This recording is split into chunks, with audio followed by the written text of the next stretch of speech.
ಪಾಠ 1 ನಿತ್ಯೋತ್ಸವ. ಪದಗಳ ಅರ್ಥ ತಿಳಿಯಿರಿ. ಅದಿರು, ಖನಿಜ, ಉತ್ತುಂಗ, ಎತ್ತರವಾದ, ಶ್ರೇಷ್ಠ, ಗತ, ಹಿಂದೆ ಆದುದು, ತರು, ಮರ, ತೇಗ, ಒಂದು ಜಾತಿಯ ಮರ, ಸಾಗುವಾನಿ, ನಿರ್ಮತ್ಸರ, ದ್ವೇಷ ಇಲ್ಲದಿರುವುದು, ವತ್ಸರ, ವರ್ಷ, ಶಾಸನ, ಆಜ್ಞೆ, ಕಲ್ಲಿನ ಮೇಲಿನ ಬರಹ, ಸದ್ವಿಕಾಸ, ಉತ್ತಮ ಬೆಳವಣಿಗೆ, ಸೀಮೆ, ಸ್ಥಳ, ಪ್ರದೇಶ, ನಾಡು, ದೇಶ, ಅಮೃತ, ಹಾಲು, ಪವಿತ್ರವಾದುದು, ಓಲೆ, ತಾಳೆಗರಿ, ಕಾಗದ ಪತ್ರ, ಗರಿಮೆ, ಹಿರಿಮೆ, ತೆನೆ, ಬಸಿರು, ಧಾನ್ಯದ ಹೊಡೆ. ನಿತ್ಯೋತ್ಸವ, ನಿತ್ಯ ನಡೆವ ಮಂಗಳ ಕಾರ್ಯ. ಭಿತ್ತಿ, ಗೋಡೆ. ವನ, ಕಾಡು, ಬನ, ಅರಣ್ಯ.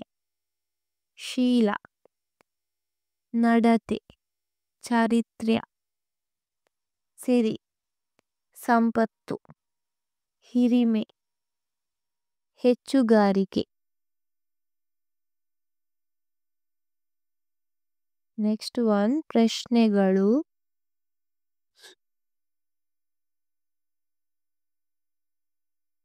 ಈ ಕೆಳಗಿನ ಪ್ರಶ್ನೆಗಳಿಗೆ ಒಂದು ವಾಕ್ಯದಲ್ಲಿ ಉತ್ತರಿಸಿರಿ. 1. ಜೋಗದ ಸಿರಿ ಯಾವುದು? ಜೋಗದ ಸಿರಿ ಬೆಳಕಾಗಿದೆ. 2. ತುಂಗಾ ನದಿ ಹೇಗೆ ಹರಿದು ಬರುತ್ತಿದೆ ಎಂದು ಕವಿ ಬಣ್ಣಿಸಿದ್ದಾರೆ? ಉತ್ತರ: ತುಂಗಾ ನದಿಯು ತೆನೆಗಳ ನಡುವೆ ಬಳುಕುತ್ತಾ ಹರಿದು ಬರುತ್ತಿದೆ ಎಂದು ಕವಿ ಬಣ್ಣಿಸಿದ್ದಾರೆ. 3. ಹರಿದ್ವರ್ಣ ಕಾಡುಗಳಲ್ಲಿ ಯಾವ ವಿಧದ ಮರಗಳಿವೆ? ಉತ್ತರ: ಹರಿದ್ವರ್ಣ ಕಾಡುಗಳಲ್ಲಿ ತೇಗ ಮತ್ತು ಗಂಧದ ಜಾತಿಯ ಮರಗಳಿವೆ.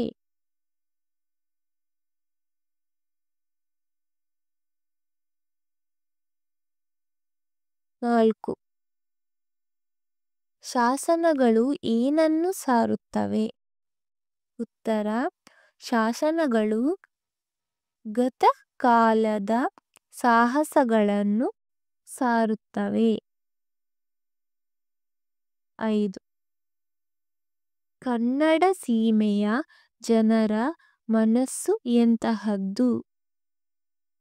ಉತ್ತರ: ತಾನೇ ಶ್ರೇಷ್ಠ, ನಮ್ಮದು ಶ್ರೇಷ್ಠ, ಕುಲ ಎನ್ನದೆ ನಾವೆಲ್ಲ ಒಂದೇ ಎಂಬ ಮನೋಭಾವನೆ ಕನ್ನಡ ಸೀಮೆಯ ಜನರ ಮನಸ್ಸಾಗಿದೆ. ಕನ್ನಡ ಸೀಮೆಯ ಜನರ ಮನಸ್ಸು ಉದಾರವಾದದ್ದು.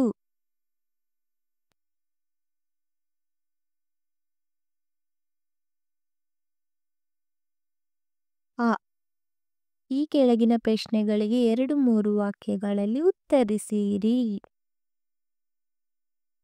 1. ಕನ್ನಡ ನಾಡಿನ ಪ್ರಕೃತಿಯ ನಿತ್ಯೋತ್ಸವವನ್ನು ಕವಿ ಏನೆಂದು ವರ್ಣಿಸಿದ್ದಾರೆ?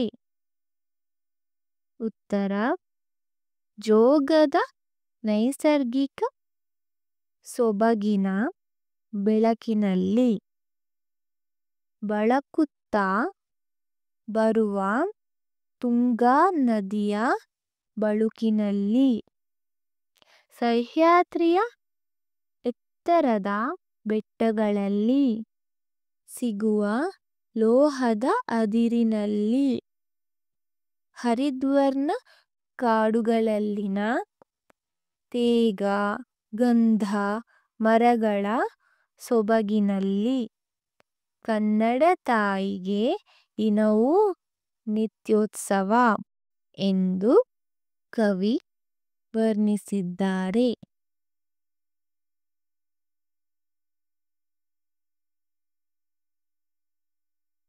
2. ನಾಡಿನ ಇತಿಹಾಸ ನಿತ್ಯೋತ್ಸವವನ್ನು ಎಲ್ಲೆಲ್ಲಿ ಕಾಣಬಹುದಾಗಿದೆ? ಉತ್ತರ: ಹಿಮದಲ್ಲಿ ಮುಚ್ಚಿರುವ ಸಿಂಹಾಸನ ಮಾಲೆಯಲ್ಲಿ, ಸಾಹಸಗಳನ್ನು ಹೇಳುವ ಶಾಸನಗಳ ಸಾಲಿನಲ್ಲಿ, ಓಲೆಗರಿಗಳಲ್ಲಿ, ದೇಗುಲಗಳ ಭಿತ್ತಿಗಳಲ್ಲಿ. ನಾಡಿನ ಇತಿಹಾಸ ನಿತ್ಯೋತ್ಸವವನ್ನು ಕಾಣಬಹುದಾಗಿದೆ.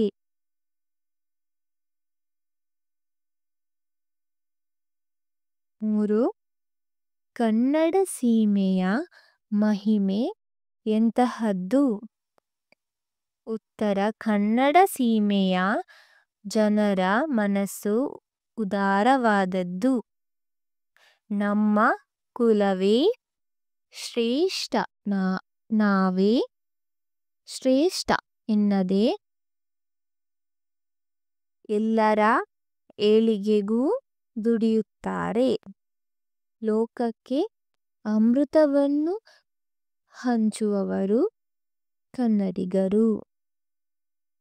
ಅವರು ಒಳ್ಳೆಯವರು.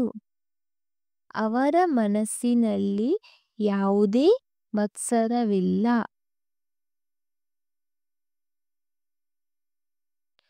ಇಲ್ಲಿರುವ ಪದಗಳನ್ನು ನಿಮ್ಮ ಸ್ವಂತ ವಾಕ್ಯದಲ್ಲಿ ಬಳಸಿ ಬರೆಯಿರಿ.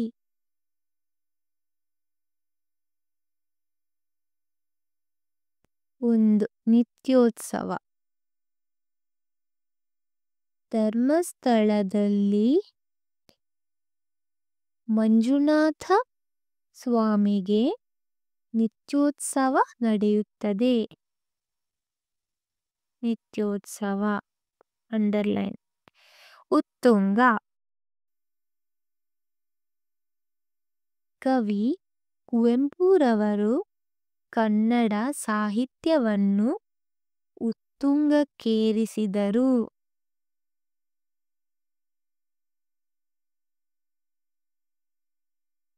3. ಹಿರಿಮೆ. ಸರ್ ಎಂ ವಿಶ್ವೇಶ್ವರಯ್ಯನವರು ಕನ್ನಡ ನಾಡಿನ ಹಿರಿಮೆಯಾಗಿದ್ದಾರೆ. 4. ಸದ್ವಿಕಾಸ. ಉತ್ತಮ ಶಾಲೆಗಳು ವಿದ್ಯಾರ್ಥಿಗಳ ಸದ್ವಿಕಾಸಕ್ಕೆ ನೆರವಾಗುತ್ತದೆ.